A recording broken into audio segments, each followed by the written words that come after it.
Good evening, our viewers. Thank you so much for joining my channel. You are invincible on this auspicious day of Diwali.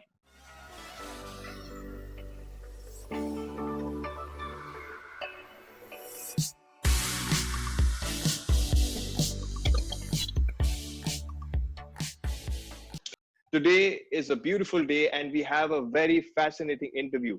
We have a guest, Diego Antolini, all the way from Italy, and my fellow YouTuber, Shomu Chatterjee. Well, we are going to talk about aliens today. I'm going to ask questions to Diego regarding higher consciousness and different dimensions, whereas Shomu will ask him about the government authorities, the legalities, and the authenticity of the same. So, without further ado, I'd like to share a few kind words of Diego for him.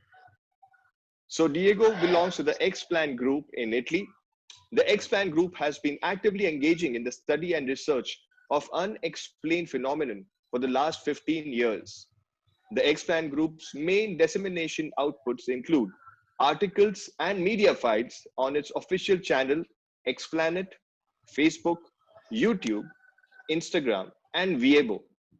X-Plan Group and Energy to Karma have joined hands in seeking the truth, debunking conspiracies, unexplained phenomena, world agenda, bringing new information and research to surface and opening the eye of the common man. So that is Diego Antolini regarding X-Man. Sorry, not X-Man. We are talking about aliens. So that's where the X-Man came in. About the X-Plan group, that's Diego. And I like to share about Shomu a little bit. Conspiracy theories have always piqued the interest of people worldwide. We have with us today one such conspiracy theorist, Shomu Chatterjee. Shomu is a fellow YouTuber here with us at Energy to Karma, running his own channel, Stealing from the Future. During the pandemic, the work from home scenario has given him time to explore other sides of his expertise. That is, to speak on burning issues in our country from a common man's perspective. He mainly speaks on conspiracy theories, global and social issues, and what we could do to change the world in a small way. So that was about Shomu and Diego. So welcome again, both of you, to You Are Invincible.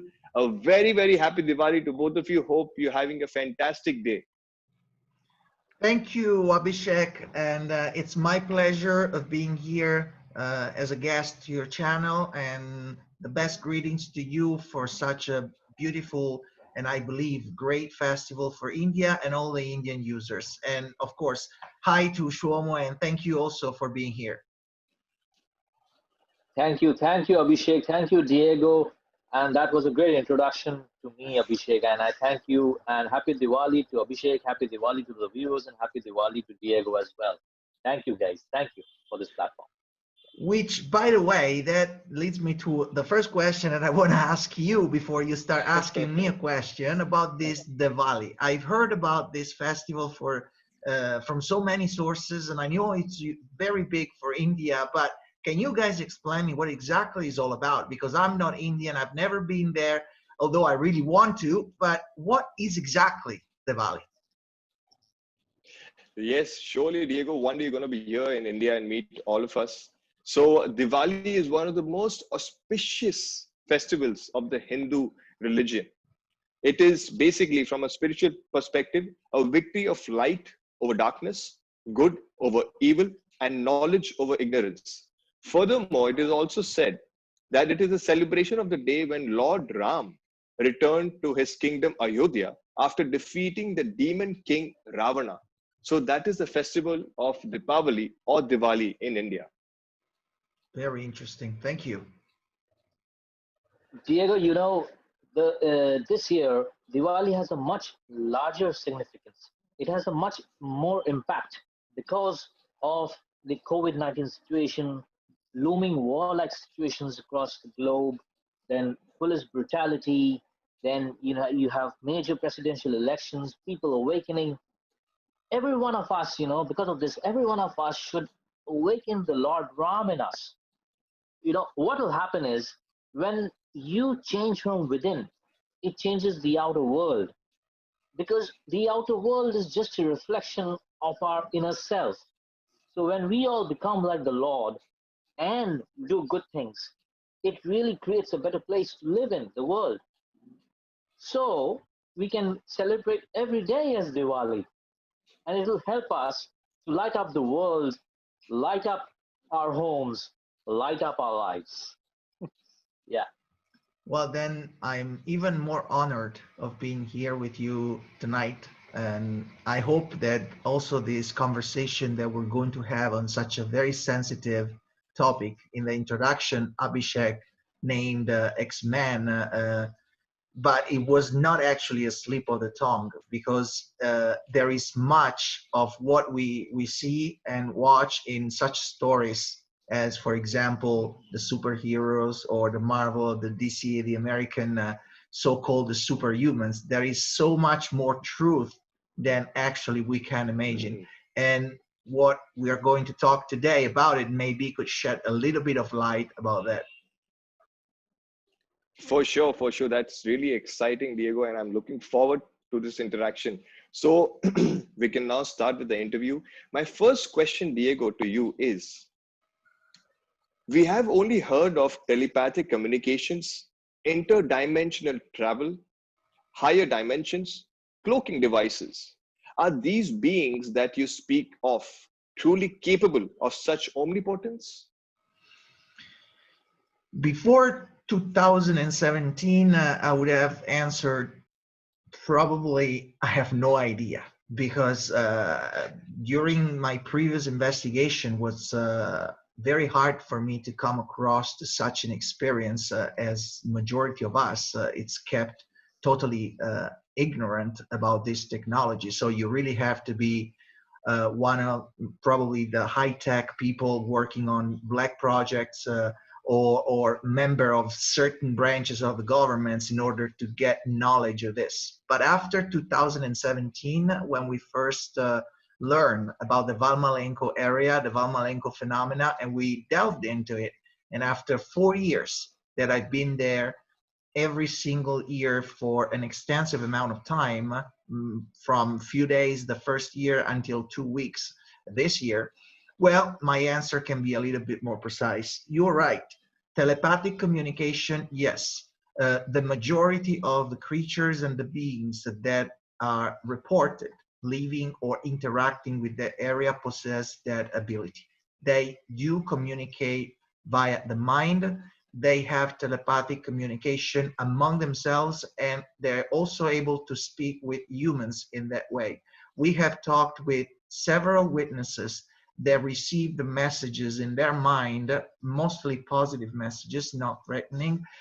In some instances, the messages pertain to knowledge, deep knowledge about the universe and about the civilizations. In other cases, were just simple messages like everyday life. In one instance, we have the story of a hunter who was in the woods and had an incident. He fell into a ravine and got stuck under a huge tree, so much so that he couldn't move. And his backpack bounced far from him, so he had no way to reach out for his phone. So what he did, out of panic, he mentally asked for help. Like in his head, he had this concept of help me, to nobody actually, but he was totally afraid. And here they comes, two little creatures, gray type, big heads, very thin, looked at him with the big black eyes, and as if they received that message, they went to the backpack, they grabbed it, they brought it to him so he could talk with the phone, call the police and ambulance and the firefighters or whoever there came, and he was rescued. On being rescued, he told the authority about this. He said, I was saved by two creatures, to something that they were not human. And of course, nobody believed him. And even right now in those small villages, he is reputed to be a crazy man because after that day, of course, his life changed. But he maintained his account. He said, I was saved by them. If it were not for them, and probably if it were not for my thought that I sent out, probably I would have died there because those mountains are not very much populated. I mean, if it happens something to you in the woods, it takes probably days before someone can find you. And I've experienced that. I've been there. I didn't go just in shelters or in the villages. I actually went to the woods. I went to the bare rocks. I even lost myself in some cases. And if it were not for my guides and expert people that were with me, it would have been difficult to really going back to the same area. So telepathic communication, yes. Interdimensional travel, it's more complicated, but still we do have evidence. We have videos, we have pictures of a vortex that appears out of nowhere in the sky, that of luminous globes or sphere of lights that disappear inside the mountain or come out of the mountain, which is sheer rock, sheer and solid rock. And you can see that they just go in and out as if nothing happens, like as if the matter for some reason opens up to them and they disappear inside. This also was told us by shepherds, that they go there at 4 o'clock in the morning when they need to attend to the cows or to the goats that are predominantly the domesticated animals that are there in the pastures. And once they told us, well, you know, every time we go out at 4 o'clock in the morning, we see this light coming in and out. For us is normal. I mean, we don't, these people are very simple people. They're not very much educated. They don't go on internet. They don't have time. That their day is basically working in this beautiful natural landscape from early morning until early night, and they go to bed. They're very tired, and the following day they attend to the animals again. They're very simple people. So when we talk to them, it's impossible for them to conceive such complicated things like a sphere of lights going inside the mountain, or describing some impossible trajectories, changing colors and everything. It's really hard for them. That there is no reason why they should do that. So I would say interdimensional travels and higher dimensions, absolutely yes. Cloaking devices, I'm going to tell you something that probably will surprise you, but maybe not too much, because both of you are also investigating in this area. The cloaking device belong also to a terrestrial technology. It's not just alien. Military already have this technology. They do not have, as far as I know from my resources, they do not have the teleportation technology. They don't have that yet, but they do have the cloaking device. And it's really a matter of physics. It's how you divert the light from the surface. Instead, the surface, the light hitting the surface, thereby making it visible. For some reason, they develop an electromagnetic field where the light bounce back. And so not hitting the object, we don't see the object. It's very simple. I mean, from the physics point of view, it's logical. From the technology point of view, it's not that simple to implement, but they do have.